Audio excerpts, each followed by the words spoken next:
Archaic Records.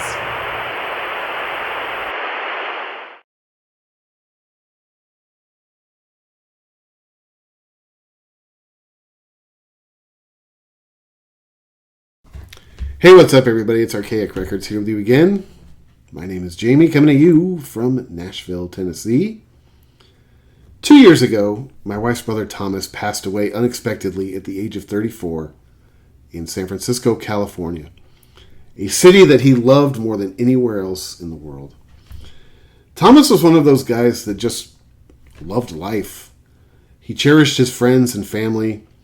To know Thomas was to love Thomas.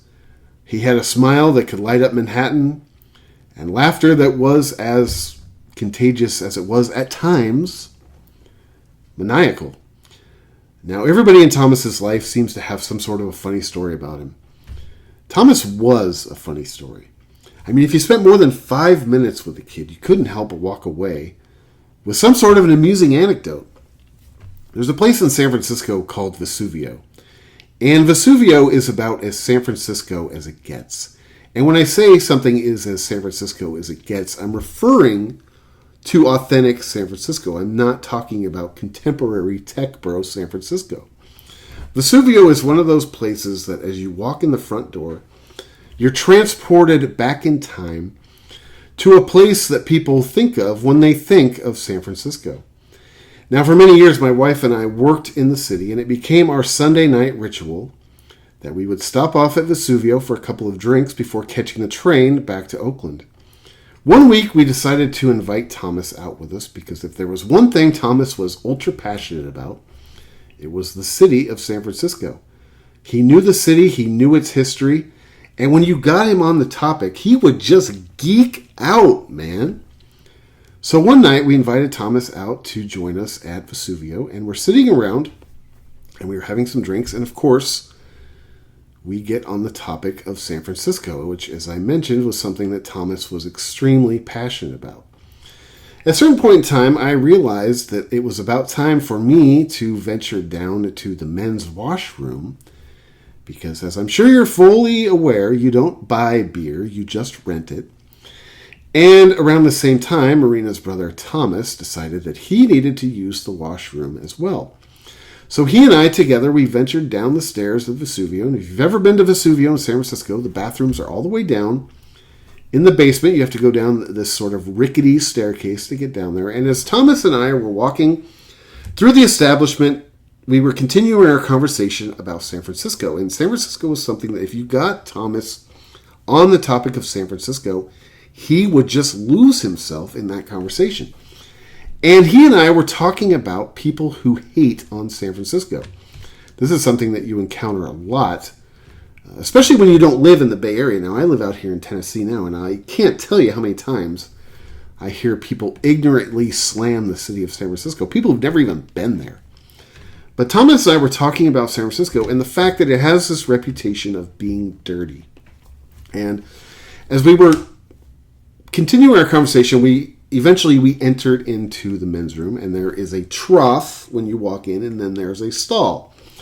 And I walked in ahead of Thomas, so I headed into the stall, whereas Thomas then, sidled up to the trough because we're basically brothers. We don't necessarily need to whiz next to each other. But as we are in there conducting our individual business, the conversation is continuing on because Thomas has sort of this stream of consciousness going, which cannot be interrupted by the call of nature. And as Thomas and I are continuing this conversation, another gent enters the facility, and he basically sidles up next to Thomas. Now, we're talking about, at this point in time, we're talking about how grungy and sort of scuzzy San Francisco is as a city. And Thomas says out loud, he's like, I don't know why, but I just like it this way. I like it that way. I like it dirty. And the guy standing next to Thomas was somewhat of a cretin. And he says to Thomas, it could get dirtier. And both Thomas and I, being much more uptight than people might assume we were, we both sort of froze, holding in our giggles. And the guy then standing next to Thomas, proceeds to offer Thomas a bump of cocaine while they were both standing there, willies asunder, at the urinal. And I remember Thomas, in his best sort of trying not to sound awkward, but overly awkward, squeaky voice, saying, "No, I'm good, man.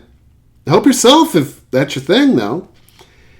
And I remember Thomas and I both skedaddled it as quickly as we possibly could out of the bathroom. And as we were walking back upstairs into the main sort of area where this bar Vesuvio in San Francisco, he and I were basically both giggling uncontrollably. That's so weird.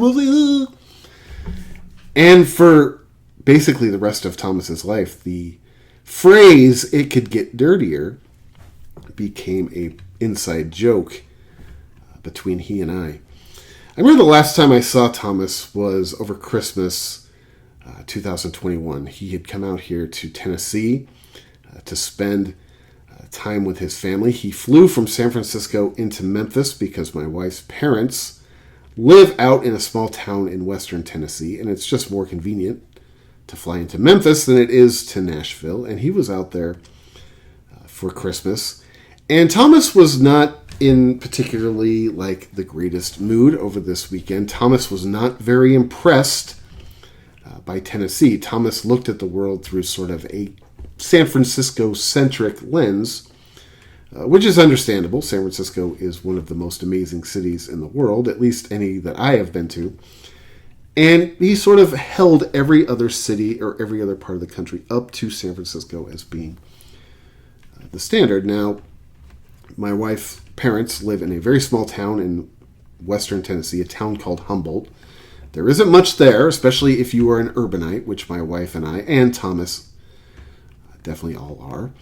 But Thomas was being sort of grumpy over Christmas, and he had planned on coming back to Nashville with us following the holiday, spending a few days kicking around Nashville before flying home to California. And I remember my wife and I were convinced, well, once we get Thomas home in Nashville, we're in more of a city, he'll kind of snap out of it. He won't be as cranky. There really isn't much to do in Humboldt, Tennessee.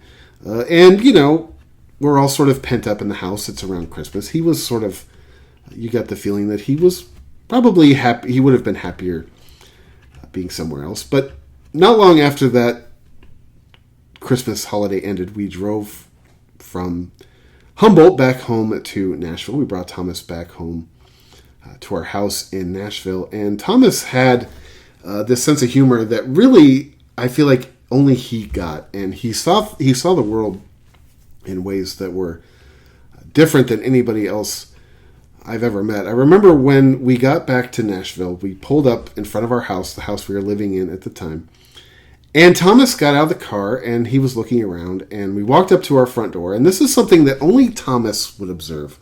I'm convinced of this, because this is something that would never even enter into my mind. Now, Thomas tended to think that my wife and I were like these sort of ghouls in a way, because we have a lot of sort of dark interests, and there's a certain aesthetic that we usually keep in our house. Now, we got up to the front door of our house, and at the time, we had this sort of cutesy little welcome mat. It said home, and the O was in the shape of a heart, and I'm not even sure where my wife got it, but it was just something that we had outside of our house. And this is something that only Thomas would see humor in, because I would never think of walking up on somebody's house and looking down at the welcome mat, for one thing, but then sort of making an observation about it. But I remember Thomas looked down at our welcome mat, and it was this, again, sort of girly, cutesy welcome mat. And he sort of laughed to himself, and he said, "I find it interesting that you guys have this cute little welcome mat, but as soon as you walk through the front door of your house, it's hella satanic." And that was something that always stuck with me. That was one of the last conversations that I ever had with Thomas. And it was something that still to this day makes me laugh. And even though that welcome mat now is worn out beyond the state of disrepair, my wife and I have held on to that welcome mat and something we'll probably never get rid of, because it was something that was so Thomas. It was just, even though he may have touched that welcome mat one time in his life, that welcome mat has become something that is so sort of associated with him in our lives. It's something I don't even think we could ever get rid of, even if we wanted to. I remember the first time I met Thomas, I was a little bit nervous about meeting him. My wife and I had just started dating, and it's always a little bit nerve-wracking, or it always has been, at least for me, meeting the family of the girl that you were dating. And Thomas, I got the sense that Thomas immediately was not very impressed by me. He seemed to keep me at a little bit of arm's distance. Now, this was something that I understood at the time, and still to this day I understand. I mean, as far as Thomas knew, I was just some dirtbag with neck tattoos, and I was handling some very precious cargo, that being his only sister. Now, over the years, Thomas and I developed what became, I thought, a very special relationship. And I got to the point to where I eventually thought of Thomas as being as much my brother as my own flesh and blood. Now, if I ever found out that Thomas felt the same way about me, that is something that would honor me tremendously, to be honest with you. I'll never forget the day that we found out about Thomas. It was a day that I will never forget. I was at work. I was working a job at the time where I was very busy. I could not be bothered to step away from what I was doing and answer the phone. And as I was working, it was a morning shift, I was working, and my phone began to ring, and it was my wife. And despite the fact that it was my wife, I was very busy at work. I thought that she knew that I couldn't really step away from what I was doing to answer the phone. So, I let the phone ring. It went to voicemail, and immediately the phone rang again. And immediately again, I didn't answer the phone. And this sort of cat and mouse game probably went on 3 or 4 times before I realized, okay, something is definitely not right, because she would never call me 4 times back to back to back, knowing that I'm at work, knowing that I'm busy. So I answered the phone, and I could tell immediately before she even said a word, just by her tone and her state, that something really bad had happened. Now, this sounds stupid in retrospect, but we have 2 dogs, and the first thing that came to mind before she said a word was something must have happened to the dogs. One of them must have gotten off their leash, got hit by a car, something really bad happened to one of the dogs. And as soon as she started speaking, I realized that my fear was much worse than I had feared. She told me that I needed to come home immediately, that something bad had happened, and I asked her what, and she said, I don't want to tell you, just come home. And I said, no, you have to tell me. And she told me that her brother had passed away, and this was a day that I will never forget. This was something that altered the trajectory of our lives forever. This is something that neither one of us has ever fully recovered from, probably never will, to be honest with you. There's a picture I have in my phone of my wife. I'm always taking pictures of my wife on my phone. I'm very proud of my wife, dare I say. But there's a picture I have in my phone of my wife, and it is literally taken the day before Thomas passed away. And there are times when I will stop, I will kind of flip through my phone to the pictures of my phone, and I will stop specifically, and I will sort of examine that picture for several minutes at a time. And it's funny to think back, not funny, but it's interesting to think back that the picture of my wife, or my wife that is standing in that picture, she has no idea that the next day is going to be probably the worst day of her life. Or at least I hope, for God's sake, that that was the worst day of her life. This year, as sort of a cruel twist of fate, Thomas's anniversary falls on Mother's Day. Now, if you know Thomas and you know his sense of humor, part of me can't help but think that he's getting some sort of immense joy out of that fact. That being said, though, I have to just tell you that my heart goes out to my mother-in-law, Christine, and her husband, Lanny, and my wife on this weekend. Mother's Day will be something a little bit extra emotional this year. I can't imagine what it must be like to bury one of your children. I don't have children, for one thing. But I've always heard that the worst thing a parent can ever do is have to bury one of their own children. I mean, I can't even imagine having to bury one of my dogs. And they are idiots. So my thoughts, love, and prayers go out to Christine and Lanny and my wife Marina as we enter in now what is our second anniversary of the passing of her brother, Thomas Liggett. And today, in light of sort of what this channel is all about, I thought I would honor Thomas by talking a little bit about one of his favorite records. Thomas was somebody that was extremely passionate about music. He was an accomplished guitar player. That was another thing that could just piss you off about the guy, was everything that he tried, he excelled at.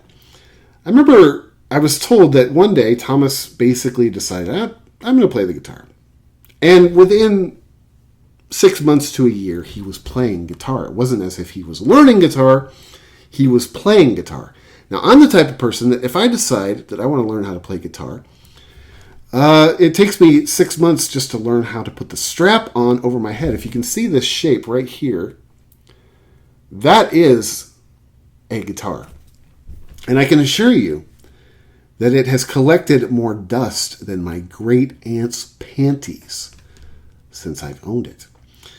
Thomas was also very passionate about music and about his bands that he loved. One of the last conversations I ever had with Thomas was the day after Christmas, 2021. We were out at his parents' house in Western Tennessee, and for some reason, Thomas and I were up before everybody else, and that's not like me. Now, I don't know if Thomas was necessarily an early riser. I am not. I am usually the last person up in the morning.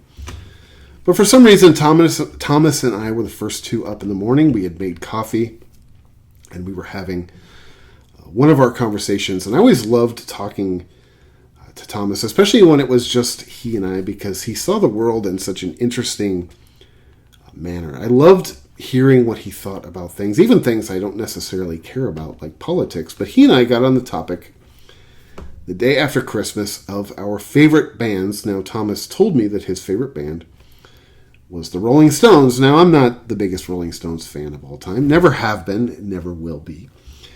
And, of course, my favorite band is the Smiths, and as an extension of that, Mr. Stephen Patrick Morrissey. And I remember one of the last conversations that he and I had alone where we were debating between the Rolling Stones and the Smiths, and it never really got heated between Thomas and I, but he and I were both very opinionated on our stances, and Thomas always sort of seemed to think that he had the moral high ground or the intellectual high ground, which having the intellectual high ground over somebody like me isn't necessarily something to brag about. But it seemed like he felt as if he had won that conversation simply based on the historical significance of the Rolling Stones versus the Smiths. Now, I still disagree. I still think I won. I still think that the Smiths are the superior band. In fact, I remember that same trip when we got back to our house here in Nashville, after Thomas took note of the irony between our hippie welcome mat and our satanic homestead. You can't see it on this channel, but there's the wall that I face when I recorded these videos is just plastered with Morrissey posters and memorabilia. And this was a different house that we were living in at the time, but this wall was intact at that house, more or less. And I remember Thomas walking in, and the first thing he said, he's like, "Whoa, you're pretty gay for Morrissey, ain't you?" Which actually spawned the inspiration of something that I thought about doing. I haven't done it, but I actually thought about making t-shirts and stickers that said "Gay for Morrissey." Because I'm not gay, but if I were, why not? You may as well start at the top. But anyway, in honor to honor Thomas and his memory today, I thought I would talk a little bit about one of his favorite records. This was a record that he and I talked about on this trip in December of 2021 out here to Tennessee, and that is the 2020 record by American indie folk, electro folk artist Phoebe Bridgers. This was a record that Thomas was absolutely in love with. I remember on that trip to Western Tennessee over Christmas, he was pimping this record pretty hard. Now, to be honest with you, this is not a record, or an artist for that matter, that I am really overly familiar with. I've been listening to this record this week, sitting down trying to think of some things to write about it, some things to talk about. And I've actually found that to be a very sort of emotional experience. I've had to kind of start and stop because it makes me think of Thomas, because he and I talked about this record. But to be honest with you, this is not a record that I was overly familiar with. This is not an artist that I know much about. This is, to be perfectly honest with you, to be transparent, this isn't even my copy of this record. This record belongs to my wife, and it's still sealed. So I've been listening to it on Spotify, but I do have to tell you that she found this record at Seasick Records out in Birmingham, Alabama, down in Birmingham, Alabama, which is one of my favorite cities. Now, you can snicker at that if you'd like, but Birmingham is an awesome city. Sometimes I think I'd rather live in Birmingham than Nashville. Birmingham is so much more like authentic. It's got cool like neighborhoods. It's got a cool like DIY indie music art culture down there.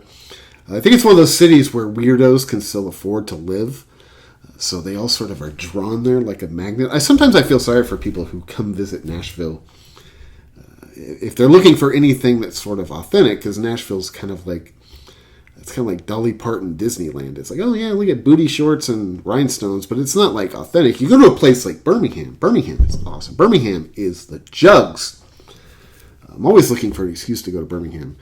But definitely check out Seasick Records when you're down there.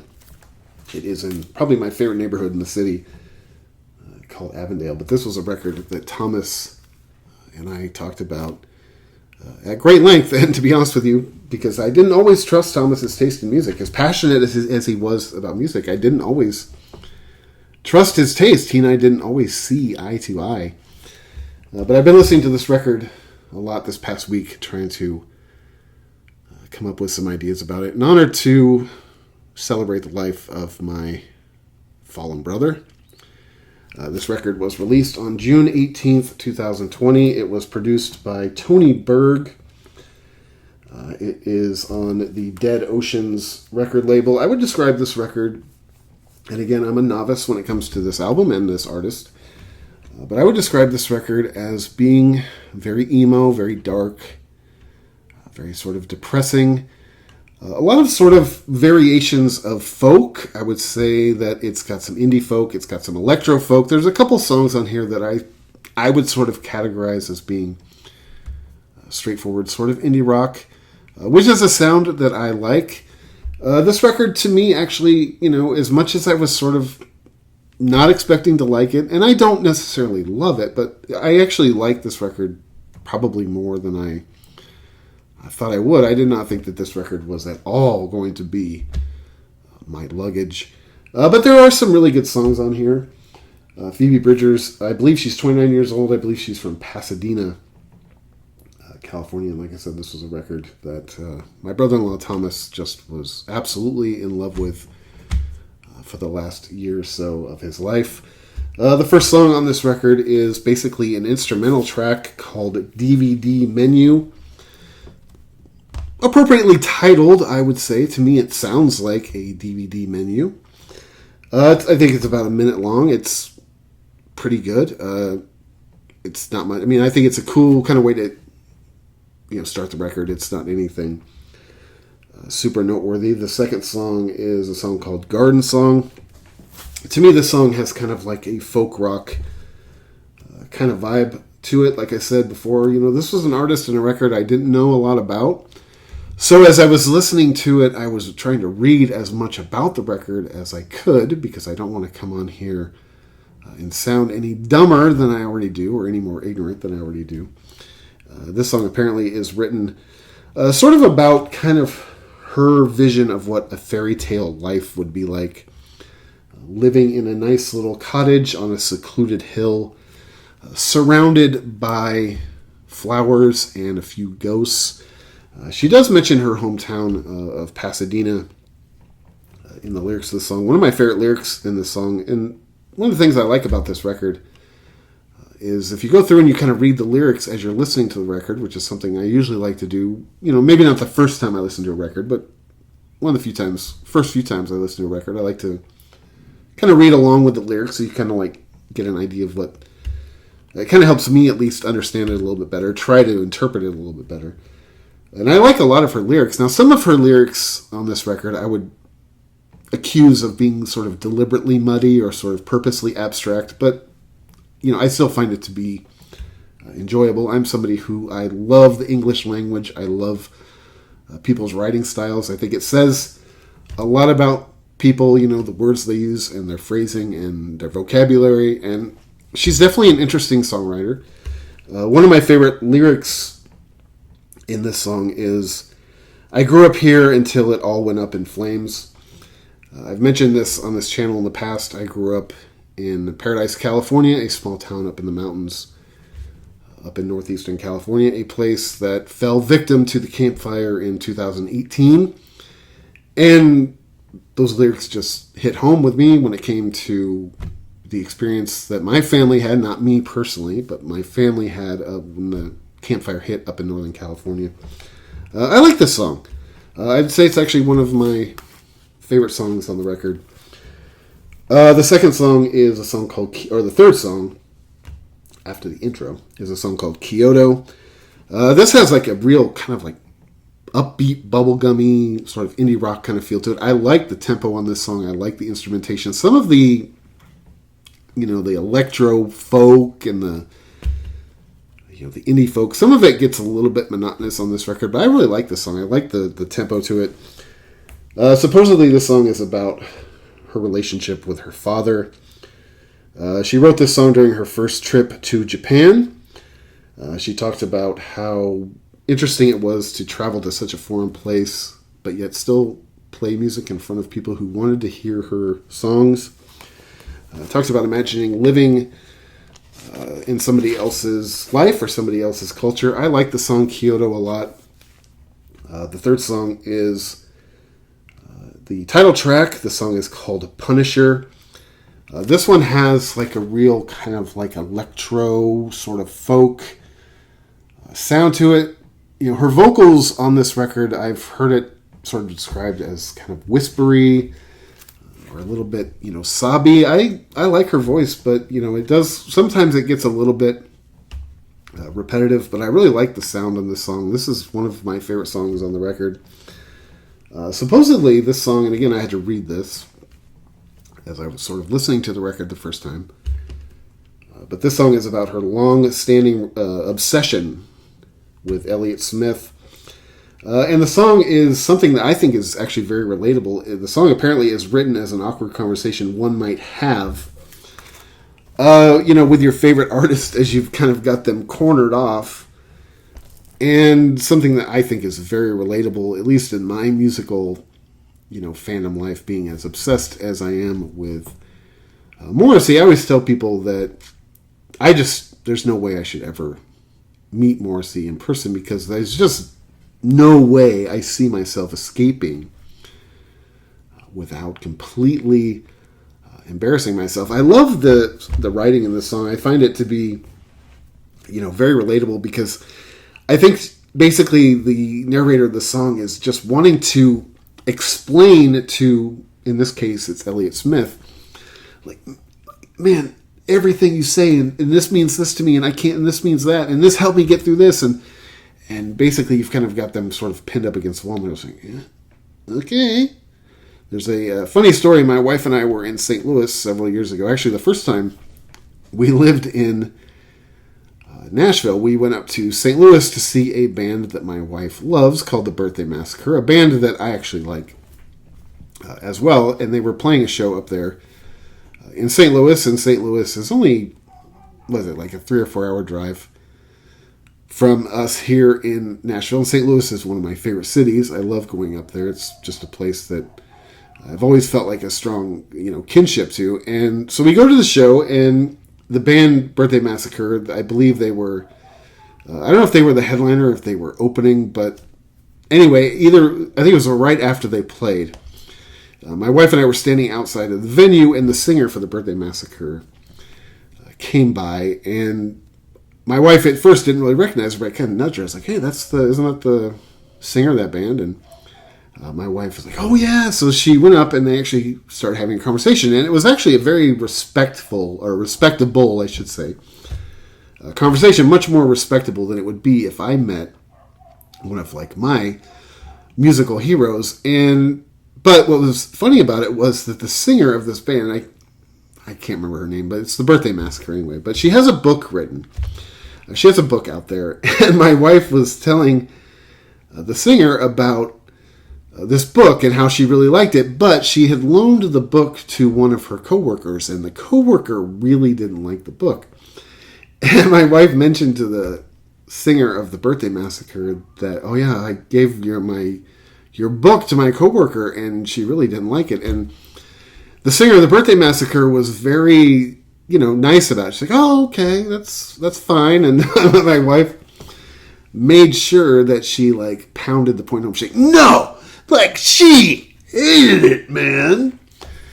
And I was like, apart from that, up until that point, at least, the conversation between my wife, the fangirl, and the band girl was going fairly well. But I remember when she sort of drove that point home, I was sort of like, and the conversation ended very nicely, and everything. And the girl from the Birthday Massacre went and got in their bus, and my wife was like, I think I might have insulted her about the book. I was like, well, you really had to kind of like nail it home, didn't you?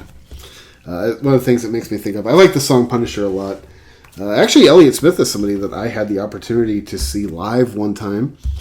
I was and am sort of a casual Elliott Smith fan. The time I saw him live was up in Seattle not long after I moved there, and I was a fan. I still am a casual fan. I'm not like an obsessive Elliott Smith fan, but obviously Elliott Smith passed away very young, very sort of a tragic death, and it was at the time, it was one of those things where I didn't think a lot about it at the time when I saw Elliott Smith live, what a big thing it would end up being, because he passed away not super long after I saw him. Actually, when I was younger, in 1994, New Year's Eve of 1994, I ended up seeing Nirvana live on New Year's Eve in Oakland, California with the Butthole Surfers. And at the time, I was a big Nirvana fan, but I didn't think like that much of it. It didn't hit me that I was seeing something really historical, apart from the fact that, at the time, Nirvana were probably one of the biggest bands of the world, if not the biggest band in the world.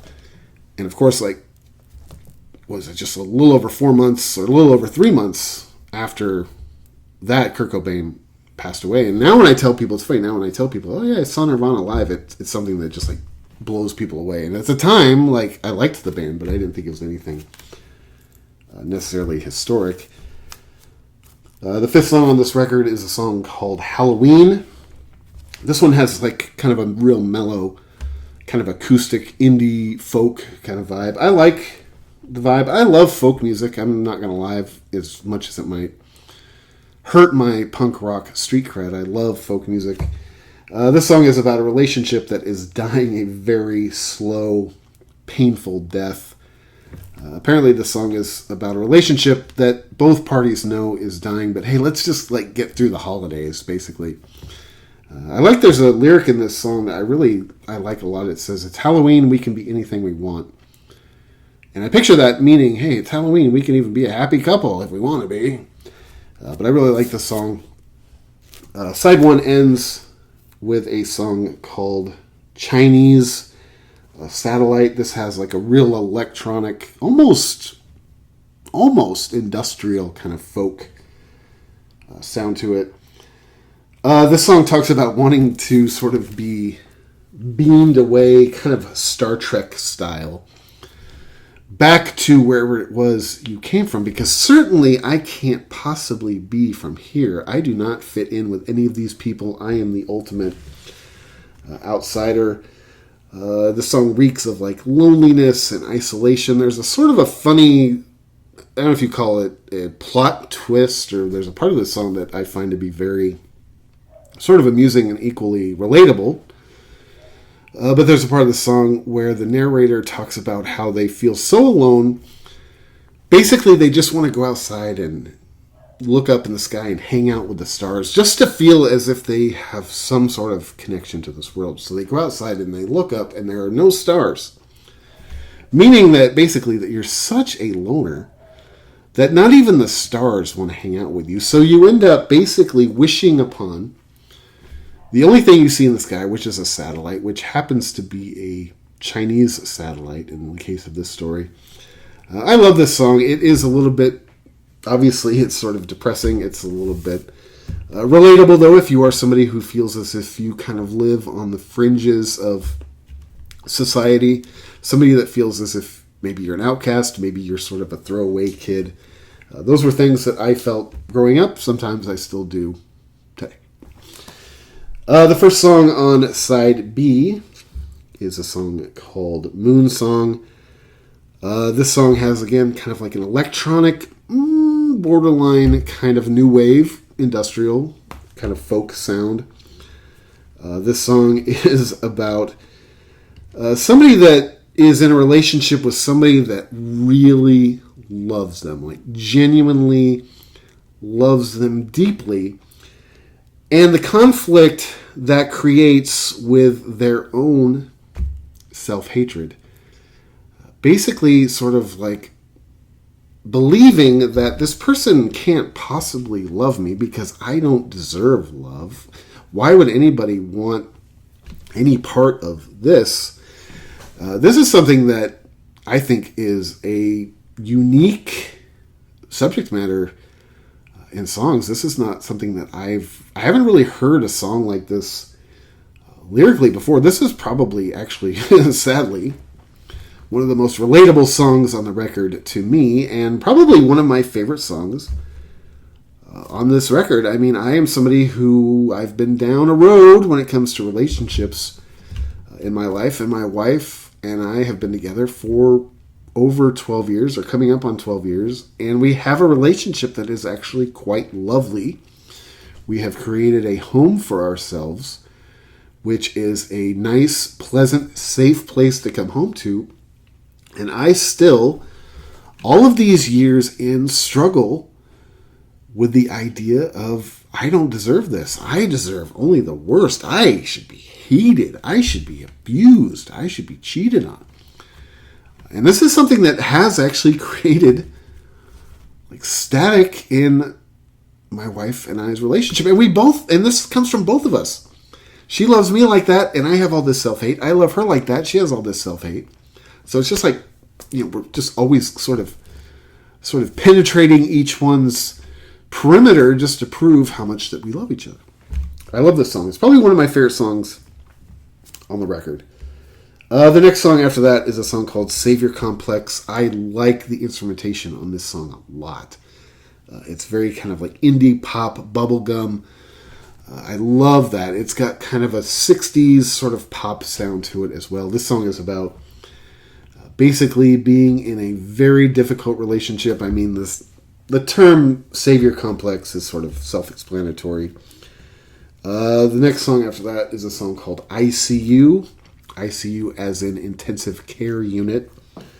This song, again, has kind of an indie pop, sort of 60s pop kind of vibe to it. This song is about a very devastating breakup. This song actually specifically makes reference to Donald Trump and talking about her ex's mother and how she loved Donald Trump and the argument that ensued between her and her ex's mom in a grocery store on the topic of the former and hopefully not future president of the United States. And this song, again, I talked about this before. I like a lot of her lyrics. I like a lot of her songwriting. Some of it is a little bit deliberately, I think, artsy and abstract. But one of my favorite lyrics on this entire record says, "It's amazing how much you can say when you don't know what you're talking about." And you really think about that.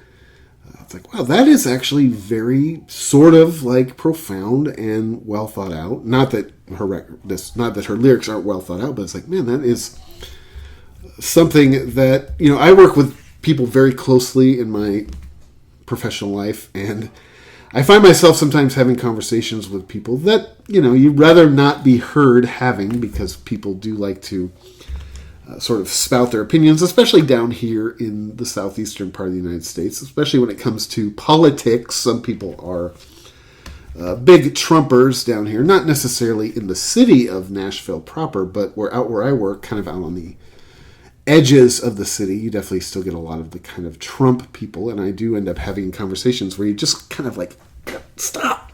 You're just hoping that people around you, if they're hearing you at least, they aren't necessarily associating you with what people are saying to you. I love that lyric about how much you can say when you don't know anything. The next song on this record is a song called Graceland 2. This song has sort of a indie rock meets folk country bluegrass kind of vibe to it. This song is basically a declaration of her love towards bluegrass. It talks about a trip that she took to Nashville to see some music and meet up with some other musicians. Hopefully when she came to Nashville, she didn't just hang out on Broadway. Hopefully she went out and did something a little bit more authentic. I mean, Nashville is a great city to visit. It's a great place to have fun. If you're looking for an authentic musical experience, however, I wouldn't necessarily recommend hanging out on, spending all of your time on Broadway. There's definitely a ton of great music in this town, most of which does not reside in the sort of lower Broadway area, which is, I'm not opposed to people going out and having a good time and listening to shitty cover bands. I mean, knock yourself out if you want to hear some dork sing Toby Keith songs, that's on you, son.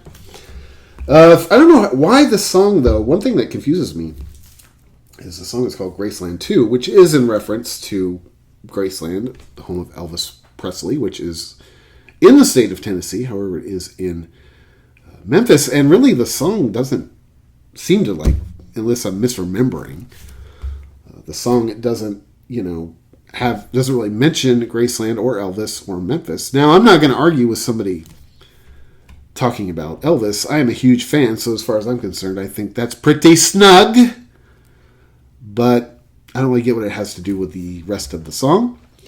The last song on this record is a song called I Know the End.